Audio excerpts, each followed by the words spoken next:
Progress isn't linear. We always knew we were going to lose the occasional game, even in periods of good form. We always knew there would be games where we look at them and think, wow, we really sucked ass. Given where Vancouver were prior to the match, a lot of Wanderers fans will say this qualifies. Be that as it may, I'm still quite hopeful for us in the long run.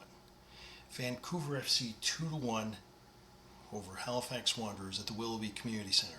The team struggling for its own form managed to put a dent in our side, whose form was, and still is by the way, one of the best in the league over 5 games. It was a whole weekend of banana peel games, ones where someone steps up and makes themselves known against a side expected by more to win.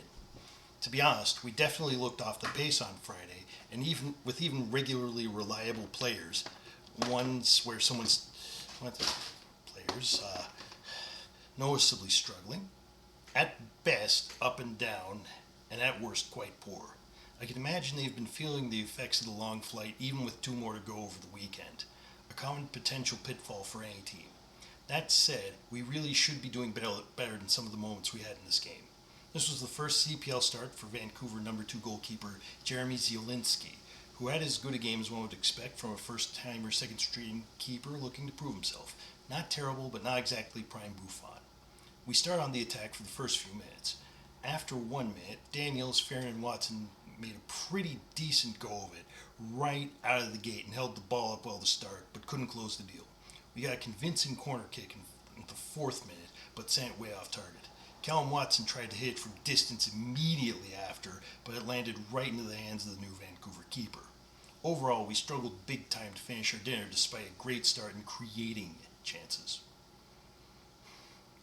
Eventually, Vancouver made their way to our end of the pitch to return the favor, as we struggled to maintain our initial momentum. A couple of poor fouls from Halifax were a large part of it, despite doing well in possession.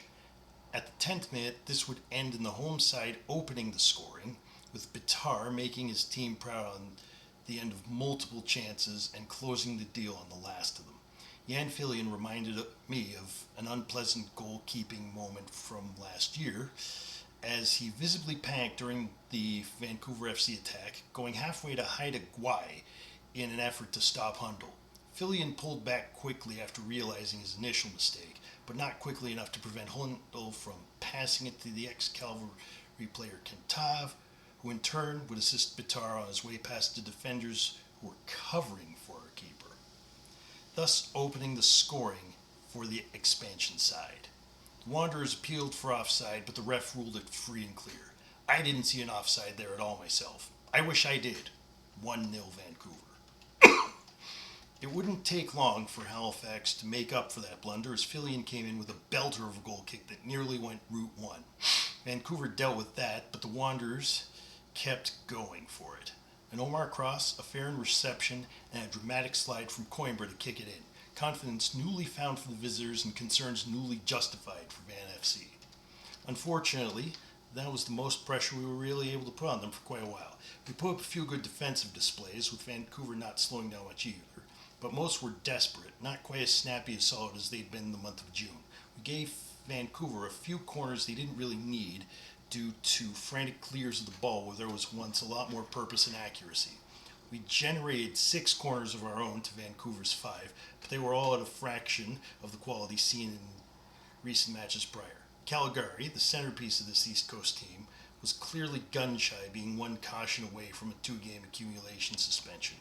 There was one moment where Daniels was faced with Bitar on a mission at the wrong time, and he had to clatter the guy in a fairly ugly foul that deserved a yellow and received one. It was as if everything around them had shifted a few centimeters and they weren't quite sure in which direction. Halftime provided a welcome break for the boys in white and blue. Colombe went in for Coimbra with a clear intent from Geyser to manage the Brazilian over the next few games, including the upcoming midweek match.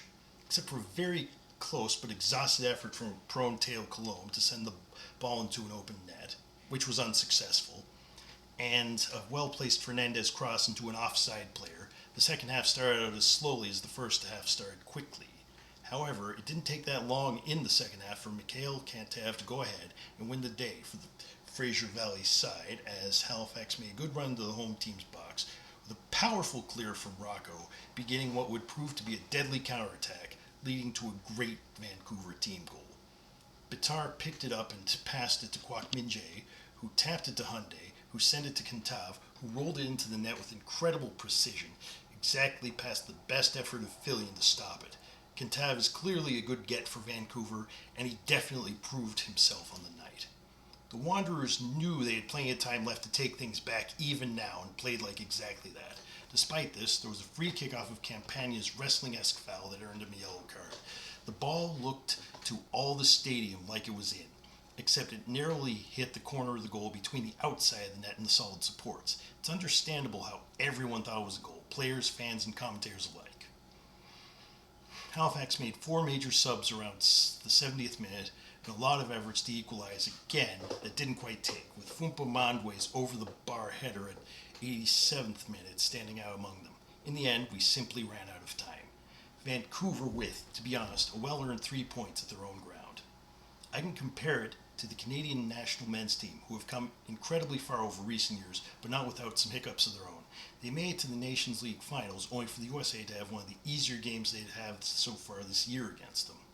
They put in an excellent, inspirational performance against that same team in the Gold Cup quarters, but a moment of poor positioning in extra time, added time, and some clear inexperience among the Gold Cup squad with penalties led to another American victory, with them through the semis despite great goals from Vittoria, a penalty, and Schaffelberg.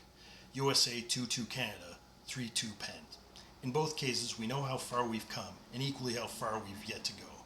Now, on to our next opponent, Pacific FC at home, who are, let me look. No pressure, one game at a time. Come on, you Wanderers.